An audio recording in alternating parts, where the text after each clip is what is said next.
de este virus que produce la enfermedad. El virus es el SARS-CoV-2. La enfermedad se llama COVID-19. Es prácticamente la neumonía descrita o que vamos a describir más adelante. Para entender cómo las personas se infectan de este virus, es lo que vamos a explicar a continuación.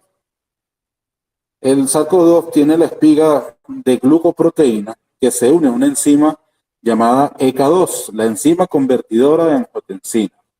Para que ustedes entiendan, esta enzima está presente en nuestro organismo y es la encargada de regular la presión arterial de las personas, entre otras cosas. El virus del SARS-CoV contiene la espiga rodeada de glucoproteína que, al unirse a la ECA, que es la enzima convertidora de la angiotensina, este virus se adhiere a las células y las células entonces, a través del ECA2, dan entrada al virus. El virus luego endocita, o sea, ocurre la endocitosis. Para explicar muy bien, es que ocurren cambios o intercambio entre el virus y las células. Este intercambio se llama endocitosis del virión con la ayuda de la serina proteasa 2 transmembrasa. El virión libera su ARN en el interior de las células, o sea, su material genético. ¿Qué pasa? El material genético viral se transfiere al aparato de Golgi a nivel celular, donde se introducen poliproteínas no estructuradas para su posterior reliberación y formación del complejo de replicación. O sea, una vez vaciado el material genético en la célula del virus, este virus tiene la capacidad posteriormente de reliberarse ya en forma de virus o apoderándose de la célula, transformado genéticamente en el virus SARS-CoV-2 y forma un complejo de replicación. El complejo de replicación produce más material genético, ARN, viral, para perpetuar la multiplicación viral. Les voy explicando poco a poco para que ustedes entiendan entonces por qué la complejidad de este virus en nuestro organismo. Imagínense ustedes que en cada célula ocurra esto, que es lo que estamos viendo aquí. Entra el SARS-CoV-2 a través de la ECA, entra al virus, replica su material genético y ya una vez la célula convertida en ARN viral del SARS-CoV-2, comienza una replicación que ya se la seguimos explicando. El complejo de replicación produce mucho ARN para perpetuar la multiplicación viral a nivel celular. Son ensambladas las proteínas de ARN viral, o sea, el material genético se ensambla con las proteínas dentro de un nuevo virión que saldrá del aparato de Golgi, o sea, una nueva estructura ya viralizada por el SARS-CoV-2. Los nuevos viriones son liberados y son endocitados, o sea, son transformados para su transporte. Tienen la capacidad de viajar a nivel celular muy rápido, llegando a la membrana celular de nuevos viriones, o sea, de otras células, son liberados a la luz alveolar. En el alveolo celular es donde se produce los alveolos, es donde se produce el intercambio gaseoso pulmonar y pueden infectar un nuevo neumocito, que son las células propias del pulmón, tipo 2, o ser expulsadas por la vía respiratoria. Imagínense ustedes. Unos virus se quedan en el pulmón y otros salen, que son los que se propagan. Por eso la capacidad tan contagiosa del SARS-CoV-2 que produce la enfermedad COVID-19. Creo que me van entendiendo ustedes. Esta enfermedad, ya como enfermedad COVID-19, ya no el virus se encuentra entonces replicándose a nivel celular. Esta enfermedad tiene unas fases. Fase de actividad viral y la fase de respuesta inflamatoria. Se las voy a explicar una por una para que vayan. El estadio 1 es la fase de actividad viral. Puede durar entre 0 y 5 días. Generalmente dura hasta 3, máximo 5 días. En esta estación, o este estadio, es lo que se llama el periodo de incubación y la fase donde hay la infección temprana del virus. No ocurre ninguna otra sintomatología o ninguna otra reacción en el organismo que la replicación viral. Por eso se llama fase viral a esta actividad.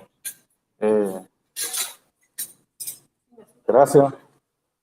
Y entonces, por eso es que entendemos que clínicamente a las personas, los síntomas que pueden tener en la primera fase, en el estadio 1, que es la fase de actividad viral, pueden tener síntomas como síntomas leves de pérdida del olfato, fiebre mayor a 38 grados, tos seca o diarrea.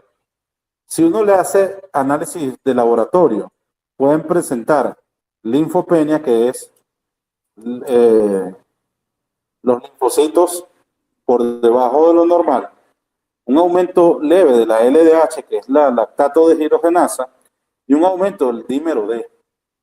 Por eso se solicitan los exámenes de los reactantes de fase aguda, sobre todo en esta etapa, y se piden estos exámenes que estamos nombrando. ¿Qué es importante? Es importante realmente el tratamiento temprano en esta fase del coronavirus. ¿Por qué? Porque en esta fase tenemos la capacidad de revertir y que este virus se convierta o tenga una respuesta inflamatoria y se convierta en las formas más graves. O sea, tenemos de 3 a 5 días para tratar el virus y la enfermedad desde el día 0, desde que empiezan los síntomas, hasta el día 5. Después del día 5 es bastante difícil controlar la enfermedad. Venimos a la fase 2A. En la fase 2A puede comenzar falta de aire, empieza la saturación de oxígeno a disminuir, empieza a tener manifestaciones en la radiografía los pacientes y además aumento de los valores del dímero D, DHL o LDH, y empieza el paciente pudiese tener toque hepático, por eso se elevan las transaminasas. Ocurre algo que nosotros llamamos en clínica transaminitis.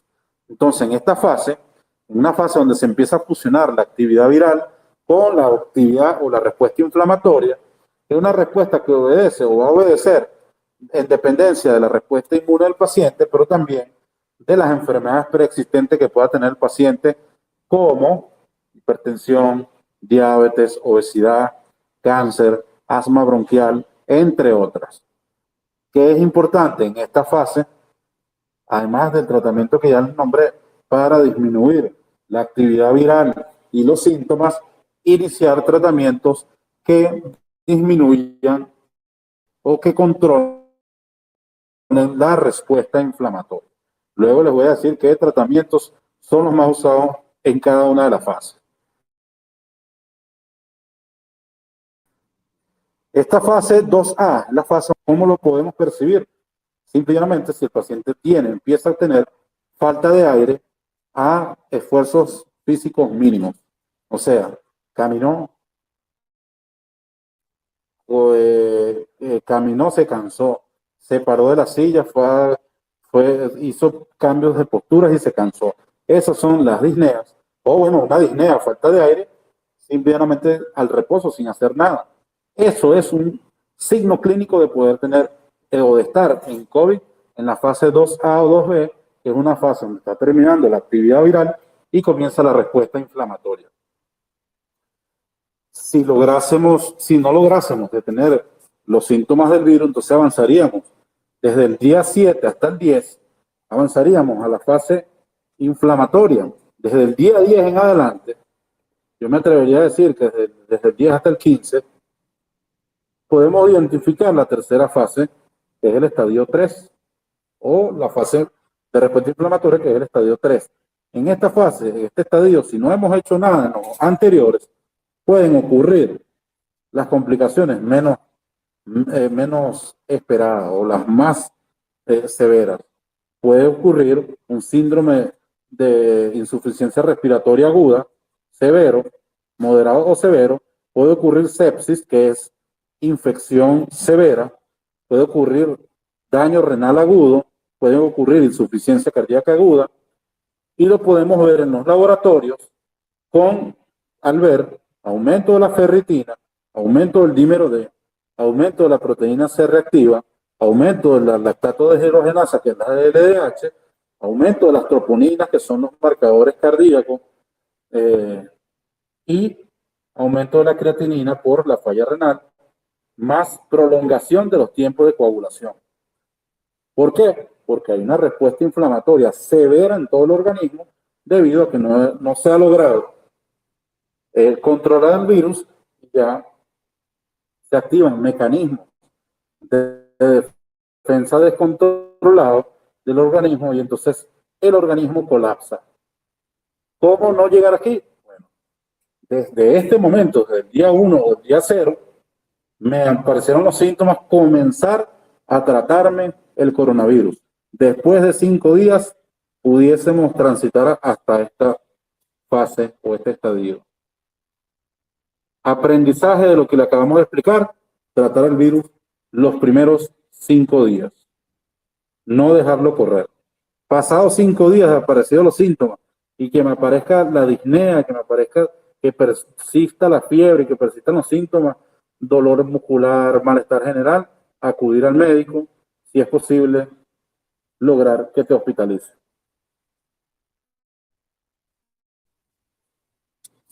Continuamos. ¿Cuáles son los 6 tipos de COVID? Bueno, esta es la clasificación realizada por el King College y es un consenso internacional de los médicos que definimos 6 tipos de COVID existentes hasta el momento. Es lo que está descrito hasta el momento con los tipos de COVID. ¿Cómo reconocemos cuando tenemos qué tipo de COVID? Bueno, aquí está. El tipo 1 es el gripal sin fiebre. La persona tiene dolor de cabeza, pérdida de olfato, dolor muscular, pudiese tener pérdida de cabeza, dolor muscular, tos generalmente seca, dolor de garganta, dolor de pecho, pero no tiene fiebre. Pudiese tener 1, 2, 3 o todos estos síntomas, pero sin fiebre. Ese es un tipo leve de COVID que se llama gripal sin fiebre. El tipo 2 es el gripal con fiebre. Prácticamente todos los síntomas que ya les nombré: dolor de cabeza, pérdida de olfato, tos generalmente seca, dolor de garganta, ronquera. Recuerden que a Dioslao, por ejemplo, le dio la ronquera. Él tuvo un tipo de gripal con fiebre. La fiebre es característica de este tipo de COVID y pérdida de apetito. Generalmente la fiebre va acompañada con pérdida del apetito en el tipo de COVID gripal con fiebre. Hay un COVID que se llama el COVID gastrointestinal. No le da a todo el mundo, pero hay mucha gente que le ha dado. Es un COVID que tiene cefalea o dolor de cabeza, jaqueca, pérdida de olfato. Fíjense que siempre coincide lo de pérdida de olfato, pérdida del apetito, diarrea, dolor de garganta, dolor de pecho y no tiene tos. Este tipo de COVID, generalmente los primeros 3 son COVID leves que pudiesen evolucionar a moderados, casi nunca a graves, según la capacidad del sistema inmunológico de revertir el virus o según las enfermedades persistentes, si están controladas o no. Si usted tiene diabetes, hipertensión, asma o cualquiera de esas enfermedades controladas, generalmente los tipos 1, 2 y 3 de COVID no deberían complicarse. Por eso es importante mantener siempre la medicación. Mantener la medicación para tus enfermedades de base. El tipo 4 es el nivel severo 1. El nivel severo 1 produce fatiga, que es el COVID que produce fatiga. Te da dolor de cabeza, pérdida de olfato, tos generalmente seca, fiebre, ronquera, dolor de pecho, dolor en el tórax, en el pecho, y fatiga. Te cansas cualquier actividad, así estés en reposo, estás cansado.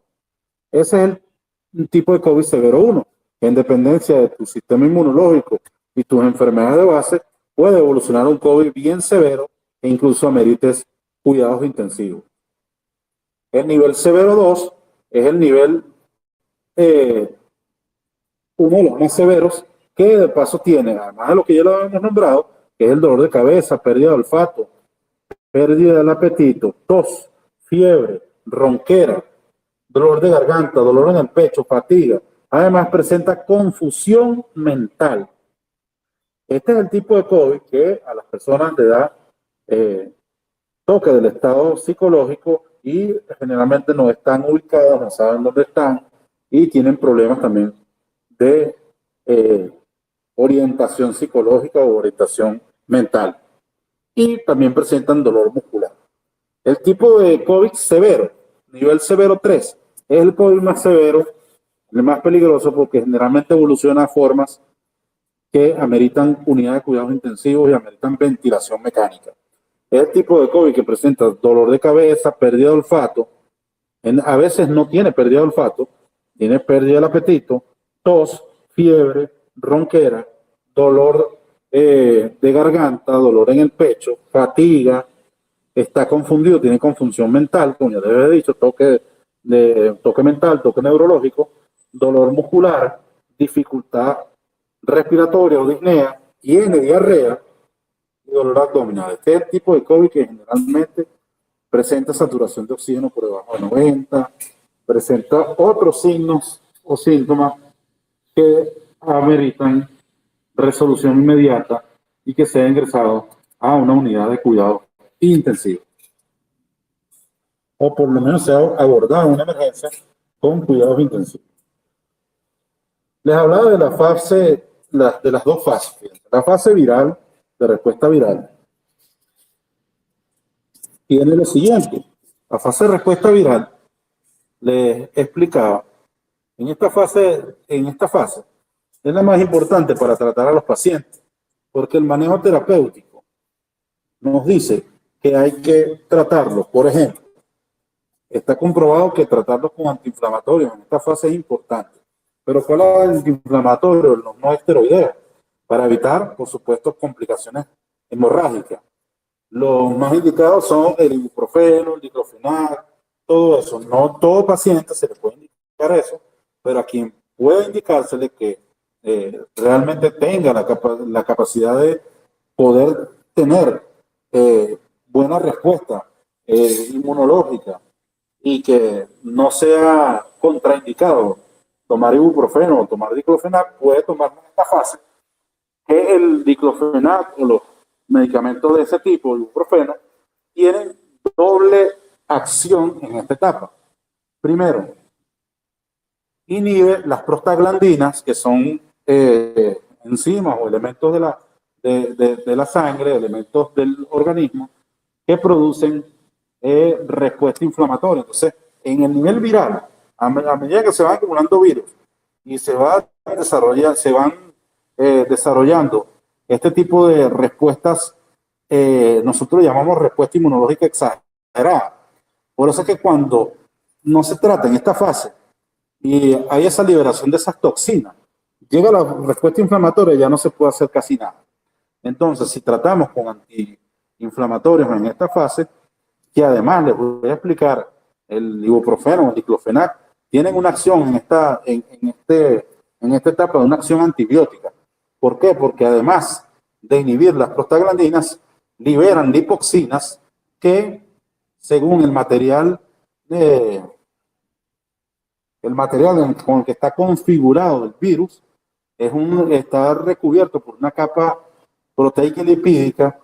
El ibuprofeno y el diclofenac y ese tipo de medicamentos tienen la capacidad de, con las lipoxinas, hacer lisis, o sea, destruir la capa que los protege y los deja vulnerables.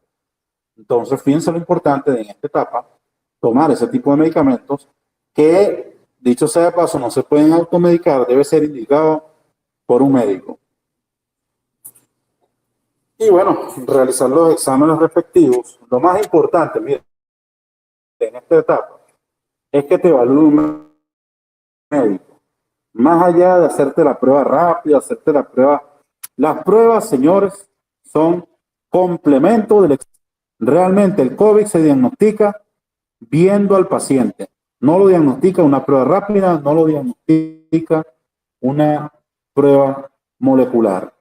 La prueba molecular confirma el diagnóstico. La prueba rápida evalúa la respuesta inmunológica y la respuesta ante la exposición de los virus y permite planificar acciones de salud para evitar más contagios. Son dos cosas muy distintas, son dos estrategias muy distintas, pero que no son para el manejo ni el diagnóstico de COVID-19. O sea que la prueba rápida se usa para una cosa, la prueba molecular, que es la PCR, para otra, pero no para diagnosticar COVID y mucho menos para tratarlo. Que eso quede bien claro. En la respuesta inflamatoria, una vez instalado el COVID y que se empieza a producir una respuesta inflamatoria por la tormenta de citoquinas y además por la agregación plaquetaria, es importante usar medicamentos, por ejemplo, como la aspirina, que evitan la agregación plaquetaria severa y la formación de trombos para que el paciente no tenga un desenlace de hiperinflamación o no tenga un desenlace de una trombosis, un ACV, un infarto o cualquiera de las complicaciones que hemos visto, cardiovasculares sobre todo en pacientes COVID severos.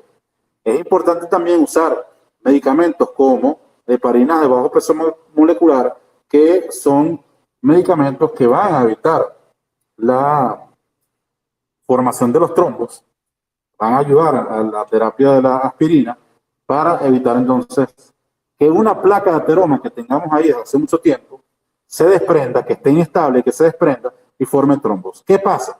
Que se ha descrito que los pacientes con sepsis, o sea, con mucha infección, se sometan a desprendimiento de placa de ateroma, que es la grasa que tenemos en las venas, y se formen trombos porque se unen a las plaquetas, al tromboxano y a otros elementos liberados por lo que llaman ahí la tormenta de citoquinas, y se formen trombos y el paciente evolucione hacia un infarto, un ACV o una complicación cardiovascular severa.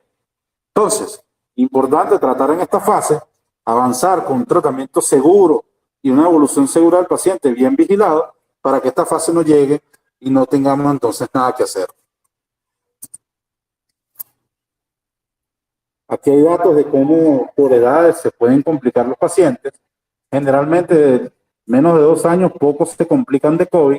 Eso no quiere decir que no vayamos a cuidar a los pacientes. Hay algo muy importante. A los pacientes, mientras más se exponen al virus, más severo es el coronavirus, más severo es la enfermedad por coronavirus. O sea, ya les voy a explicar por qué y por qué el uso del tapaboca, así ya nos haya dado COVID, es importante seguirlo usando. Fíjense que mientras más edad tenemos, más letal es el COVID. Eso no quiere decir que en las edades tempranas también no tengamos un porcentaje considerado de que podamos tener entonces un COVID severo. Eso va a depender de, a mayor exposición al virus, mayor es la letalidad del COVID o más severo puede ser el COVID. Yo siempre lo explico, no es lo mismo que te pique una abeja que te piquen 100. Si tú te expones por una sola vez al virus es como si te picara una abeja, pero si te sigues exponiendo a mayor exposición, más virus tienes que vencer tu sistema inmunológico. El cuadro clínico, bueno, por manifestaciones clínicas medio a moderado, sin neumonía o con una neumonía leve no complicada. El severo, disnea, taquipnea, saturación de oxígeno por debajo de 90 o 93, saturación o presión parcial de oxígeno, entre fracción de oxígeno inspirado menor a 300 milímetros de mercurio y o aumento de infiltrados pulmonares mayor a 50% dentro de las 24 y 48 horas. Ese es un severo. Un paciente severo, mira, uno le hace un rayo X y tiene más de la mitad del pulmón comprometido con el SARS-CoV-2, con el COVID. Y un paciente crítico, bueno, tiene más del 50, 75% comprometido y llega generalmente asistido por ambulancia o por cuerpos de extrahospitalarios de traslado, y son pacientes que están, por supuesto, bien comprometidos de salud. Bienvenido, doctor Corazpe, ya vamos con usted, estoy terminando mi conferencia para que inicie la de usted. ¿Qué evidencias respaldan lo que hemos dicho? Bueno, por ejemplo, según una revisión de la literatura científica, el COVID-19 es considerada una enfermedad infecciosa emergente que ha desafiado al mundo.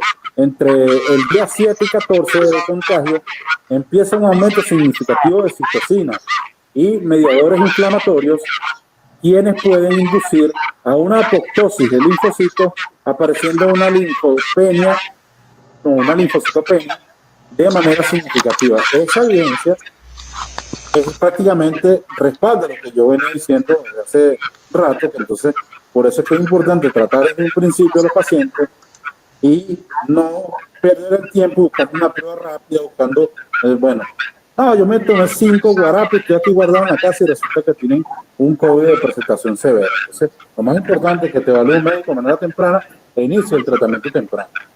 Hay algo más frecuente, linfopenia absoluta, que es los linfocitos disminuidos, neutrofilia, que también son los leucocitos por debajo de lo normal, y los linfocitos aumentan en los primeros días y luego disminuyen. Trombocitopenia leve, en algunos casos se ha descrito trombocitosis, pero en muy pocos casos realmente. Algunos estudios como Guanalog refieren que la leucopenia se produce en 33,7% y linfopenia en 83,2% y trombocitopenia en 36,2%.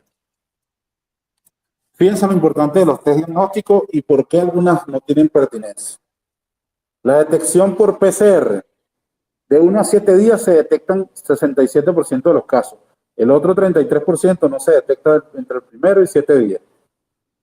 Entre el octavo y el 14, entre 8 y 14 días se detecta, ya 54%, y entre el 15 y 39, 45% de los casos siguen dando positivo de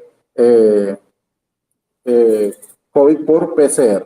Y los anticuerpos, que son las pruebas rápidas, IgM y IgG, entre el primero y el séptimo día pueden dar 29% y 19% positivo. Fíjense cómo entonces hacemos las pruebas rápidas en los primeros días, puede ser que no nos dé negativo, perdón. Entre el octavo y 14 días, 73% y 54% pudieran dar positivo, y entre el día 15 y el 39, 94 y 80%. Por eso es que es importante que la prueba rápida se utilice para planificar en salud y no como un tipo de diagnóstico o para diagnosticar COVID. Fíjense que es después del día 15 hasta el 39 donde la mayoría sale positivo a la prueba rápida. Entonces, ¿cuál es el aprendizaje? Uno de los aprendizajes, primero, no automedicarnos, y segundo, si tuvimos contacto con un paciente COVID-19, o estamos en una zona donde hay mucho COVID-19 y tenemos algún síntoma, lo primero es que te evalúe un médico y te haga el diagnóstico médico y no esperar una prueba para empezar a tratarte. No esperar las pruebas, les repito, las pruebas moleculares y las pruebas rápidas no son de diagnóstico, son para confirmar diagnóstico y para decirle al cuerpo médico, a los profesionales de la salud, qué hacer, cuándo hacerlo y cómo hacerlo. Entonces, le doy la bienvenida al doctor Coraspe. Él es profesor de medicina, además es especialista en cuidados intensivos en medicina crítica. Adelante, doctor. Buenas tardes, gracias por la invitación a participar en este conversatorio, le diría yo, sobre COVID.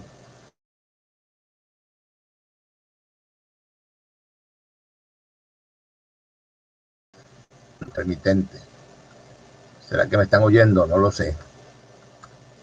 Sí, le estamos escuchando. Ok, perfecto. Entonces, bueno, yo creo que tú has abarcado lo fundamental en esta nueva enfermedad, en este periodo de... Adelante, doctor. Que, repito, diría que tú has abarcado casi lo fundamental que debemos conversar en este tiempo de pandemia de COVID-19 o infección por el coronavirus SARS-CoV-2, que, bueno, es un nuevo virus que, como un programa de computadora, pues el objetivo de él es causar una alteración en la forma de que opere la célula donde se instala, sin el permiso o el conocimiento de esa célula, sencillamente que es un virus autónomo o automático y que produce gran desastre, como tú decías, en el cuerpo humano, llevándolo a lo que se llama tormenta de citoquinas o enfermedad crítica grave de los pacientes si no se hacen las cosas debidas en el tiempo correcto. Este virus ya hoy en día, cuando comenzó no teníamos información, pero hoy en día tenemos buena información sobre este virus y sabemos que luego de estar en contacto con una persona que es portadora del virus y nos contamina o nos contagia, tenemos más o menos un periodo de 7, 8 días para actuar, porque hay un periodo presintomático o asintomático, y si los síntomas son muy leves, comenzar a tratarlos desde una vez con la debida firmeza y la debida fuerza con que se trata esta enfermedad para que no pase a agravarse, o sea, mantener la enfermedad a raya en el estadio 1 y que no pase al 2. Si el paciente consulta ya en el estadio 2, bueno, también igual, mantenerlo a raya en el estadio 2. Vemos que cuando los pacientes en terapia intensiva llegan, la mayoría de los que han fallecido, reportados por la literatura y los que hemos visto nosotros aquí en el hospital, son pacientes que han consultado después del 8º día de tener síntomas y incluso más allá, ya cuando tienen síntomas respiratorios severos, muchos hasta por miedo, por desconocimiento, etcétera. Claro, se hizo una campaña de terror contra la enfermedad, se politizó mucho la enfermedad y los pacientes en su casa creyendo que se iban a curar solos automedicados. Incluso colegas médicos que han fallecido es porque consultaron muy tarde. Ya, cuando llega el paciente en tiempo que ya la hipoxemia se instala, que se instala la lesión pulmonar, que se instala la lesión del endotelio, es decir, la lesión, la inflamación que produce en todos los tejidos este virus, bueno, ya es tarde realmente.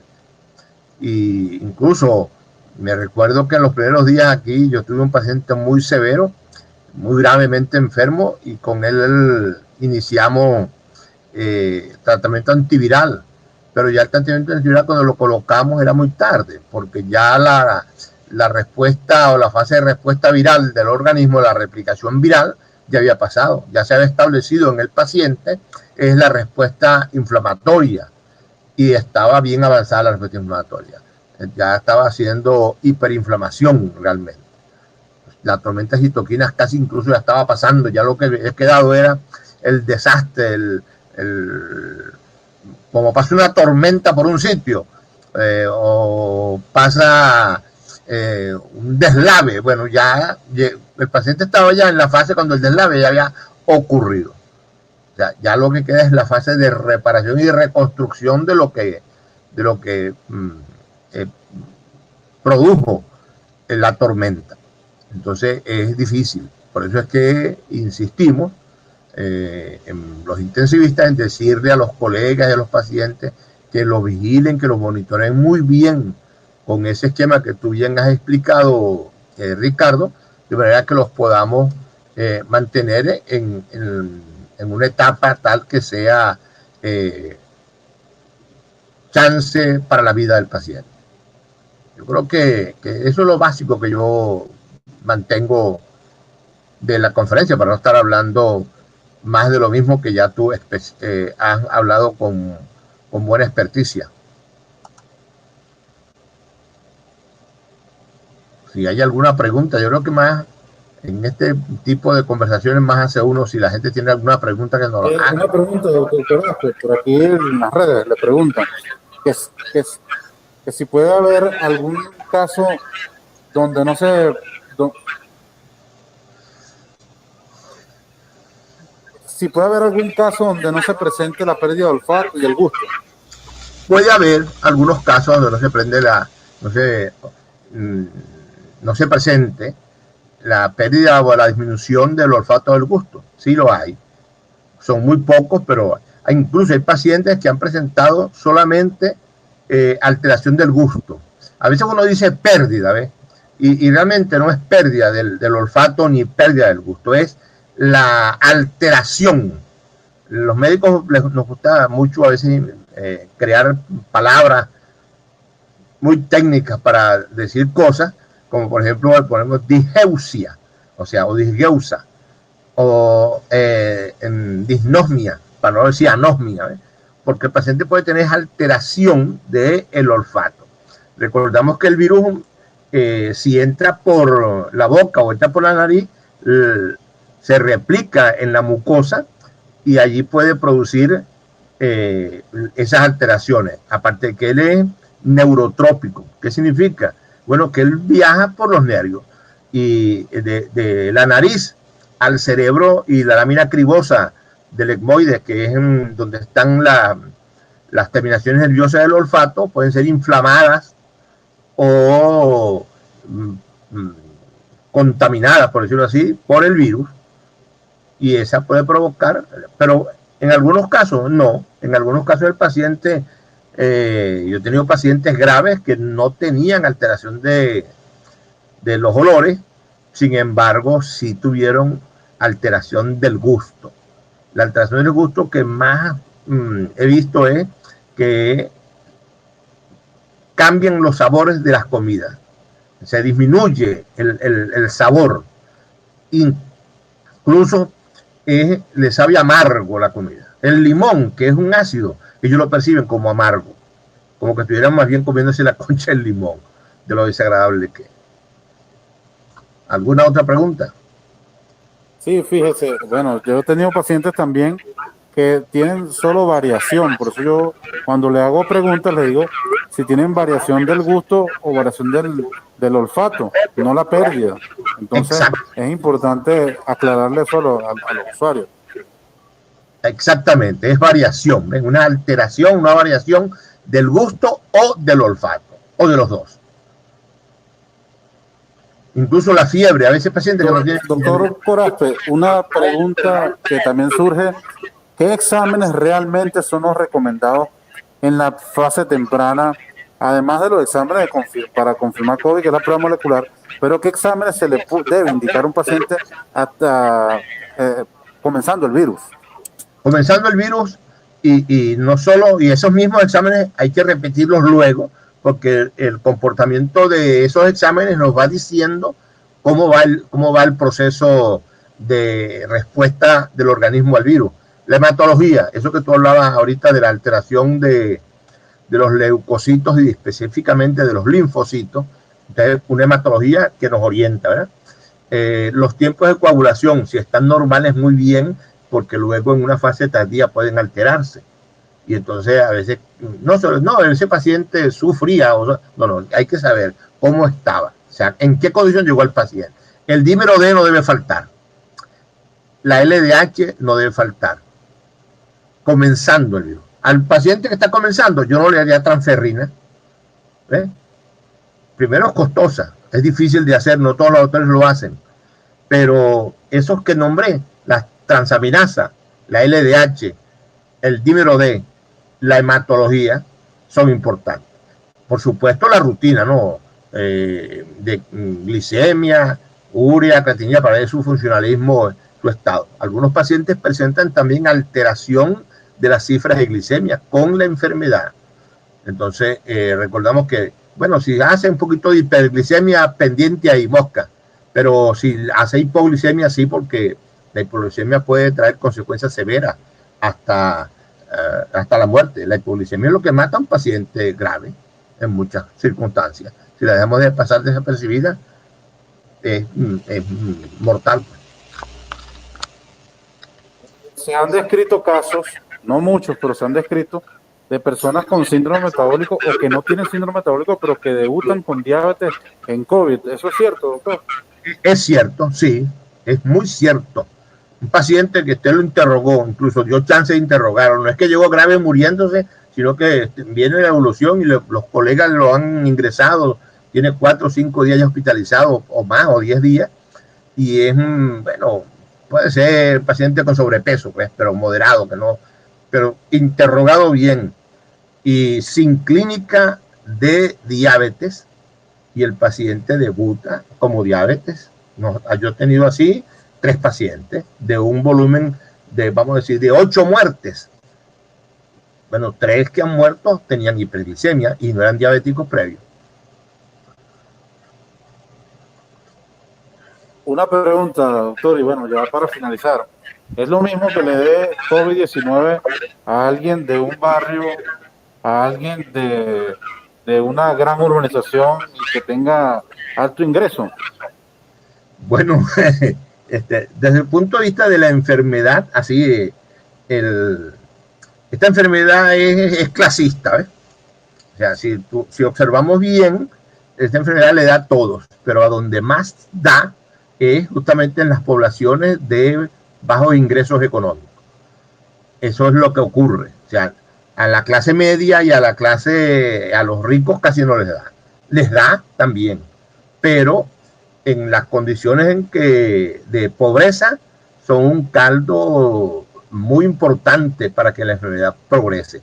Aparte que el estado nutricional, en una conferencia muy buena que dio la doctora Estalina y otro grupo de personas del Instituto Nacional de Higiene, está demostrado que el estado nutricional de los pacientes ayuda mucho a la respuesta inmunológica.